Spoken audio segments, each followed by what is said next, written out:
Alright, so this is video 2 for our research designs, and in this video we're going to focus on the second half of the research designs, which is your qualitative research designs. These are the ones that are primarily in the nature is more descriptive of words and stories and themes than our experimental and our non-experimental, which is based primarily in numbers. Now the first type we're going to talk about is an ethnography. An ethnography is really kind of considered the ultimate form of qualitative research. It's most popular in anthropology and sociology. And the major question here, and this is what I want you to focus on for each of these qualitative is the question asks what cultural perspectives of this group and the people in their natural environment.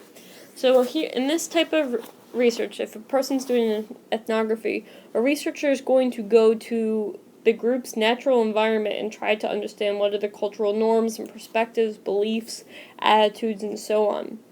It has to be very systematic, and you have to make sure that by being involved in the environment, you aren't necessarily being so influenced or biased by the environment. But when we talk about the word culture or environment, we also have to realize that culture and environment can be defined in a whole bunch of different ways, as a microculture or macroculture. Typically, we think about cultures as other countries or groups of people in countries. You might think of like the Aboriginal culture in Australia. However, you can look at cultures as some micro as what are the values of culture of a Division I men's football team. So how do we come to, how did Division I football team come to define their values and beliefs and etc. So somebody might try to embed themselves into that culture. A case study is a very specific type of research where we're looking to focus on a specific individual or a specific situation, or it might be a unit. So the major question here are what are the characteristics of this individual, organization, or group? Here what we're trying to do is really get all possible information to really identify what makes this person or organization unique. For example, we might want to take the person who is the winningest softball coach in Division I softball and really want to understand what are the characteristics that make her so successful. Why can she have a 20-plus year successful career at a high-stakes school and a high-stakes program? So that could be a case study where we really try to get to know this one unit, one person very, very closely. Document or content analysis. Here we're looking primarily at studying certain documents. So again, the major question here is what can be learned by examining documents. Documents could be public records, it could be textbooks, letters, films, tapes, diaries, journals, statistics, etc.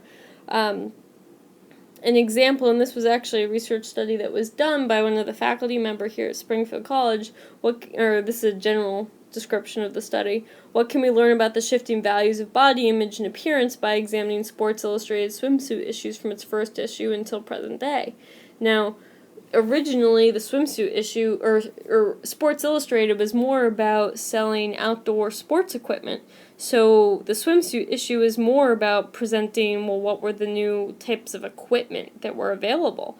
It was less about what we see today, being more sexualized and hyper femininity and so on. So seeing how changes in body image and the values of Sports Illustrated, that would be a document analysis because you'd be looking at all those different issues over a period of time. Naturalistic observation. This is very similar to ethnography in that what we're trying to do is we're trying to observe, but the major difference between ethnography and naturalistic observation is that when you make the observation, you want to be free from any obtrusion. That means that the person does not actually know, or they're not really aware at that time that they're being observed. So the question in naturalistic observation is what can be learned by unobtrusively observing behavior as it naturally occurs. That's pretty clear-cut definition. And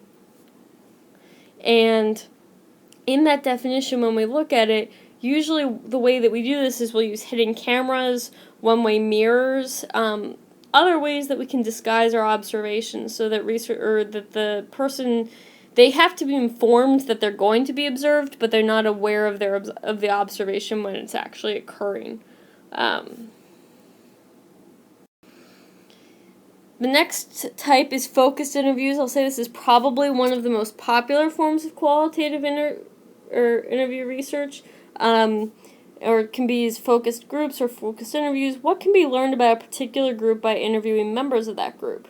So we're trying to pick out a specific question and trying to ask a whole bunch of members of a certain group to understand something about them.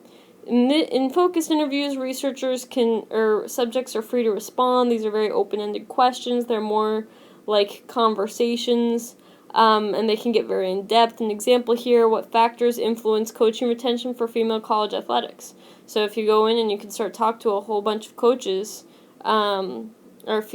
for female coaches, and ask them what makes them want to keep coaching versus what makes them want to quit. You can learn information about that group using focused interviews. In phenomenological studies, now we're trying to pick out a specific phenomenon, an experience that's very unique to a group of people, and here what we're trying to do is, what does this experience mean for participants in the experience?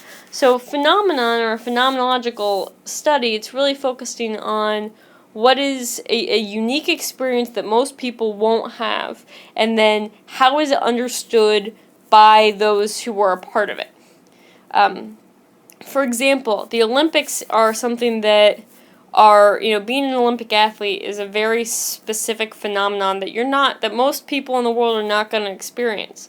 So when Olympic athletes retire from their sport, they've got their 4-year cycles, and then usually after one of their 4-year cycles, they're going to retire.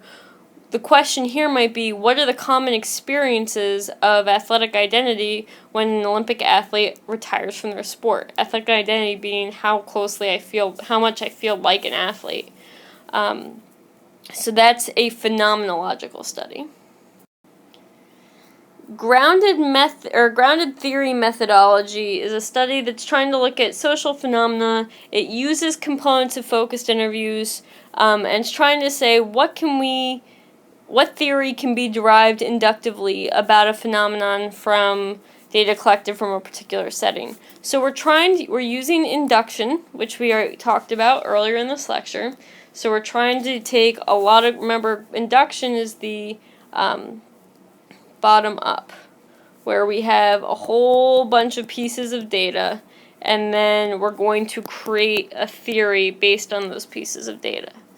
So if I don't really understand what's going on here, maybe I am trying to understand how does burnout present itself and differ among head coaches, coordinators, and position coaches in big-time Division I football. I don't really understand it because I don't know there's no research right now to really talk about the differences between those different levels of coaches, so I'm going to go talk to a lot of them, and I'm going to get all these different data points down here.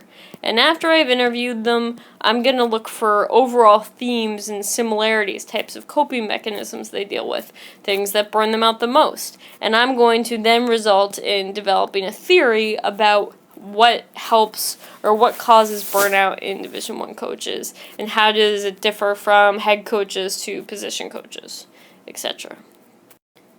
And the last one I'm going to talk about here is historical research. This is a little bit of an extension of document or the document or content analysis, but what we're looking here is looking at the documentation of events that already occurred and what they might have, what the implications of those events are. The question being asked here is, what insights or conclusions can be reached about this past event? This can be quantitative or qualitative in nature, so it could be done through survey research, or it could be done through focused interviews. An example here is, what do sporting experiences in the days immediately after the Boston Marathon bombing tell us about how people cope with terrorism? So that's historical research because it was an event that happened in the past, but we can look at what happened in the days immediately after. There was an experience at the Bruins game. There was things that happened at the Red Sox versus the Cleveland Indians game where there was just behaviors in the way that individuals responded at those sporting events that demonstrated that they were still being afflicted by the terrorist events at the Boston Marathon bombing. So that would be the type of research that you could do for historical research. So I want you to make sure that your big takeaway is understanding what each type of these qualitative research designs is asking, and see if you can come up with examples of each of these designs from your field or area. All right, thank you very much.